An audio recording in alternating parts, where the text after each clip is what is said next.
हमारे सदग्रंथों में, जो हमारे सदग्रंथों में से कौन से सदग्रंथ प्रमाणित हैं?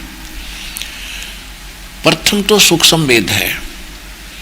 उस सूक्ष्म वेद को हम समझ नहीं सके क्योंकि वो सिंपल लैंग्वेज में था, साधारण भाषा में।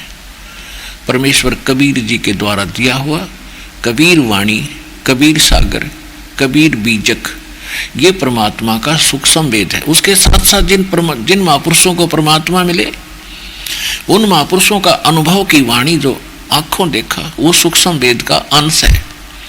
ये तो प्रथम है।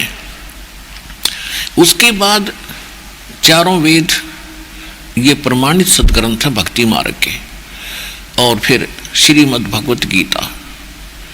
अब श्रीमद् भगवत गीता एक निष्कर्ष चारों वेदों का, वेदों को समझना बड़ा कठिन है, और श्रीमद् भगवत गीता एक सार रूप में दे रखी है, इन सभी सदग्रंथों का निष्कर्ष है।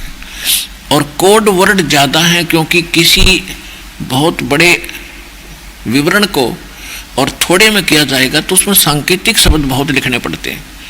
तो श्रीमद् भगवत गीता में कोड वर्ड सांकेतिक शब्द बहुत घने हैं।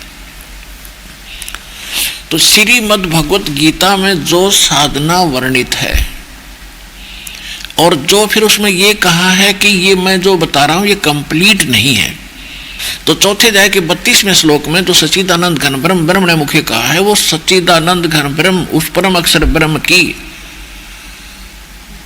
के विषय बताया कि उसने जो अपने मुख कमल से वाणी बोली है, वो सच्चिदानंद घन ब्रह्म यानी परम अक्षर ब्रह्म की वाणी है, वो पूर्ण परमात्मा के मुख से बोली गई वाणी है। उसमें विस्तार के साथ कहे गए हैं।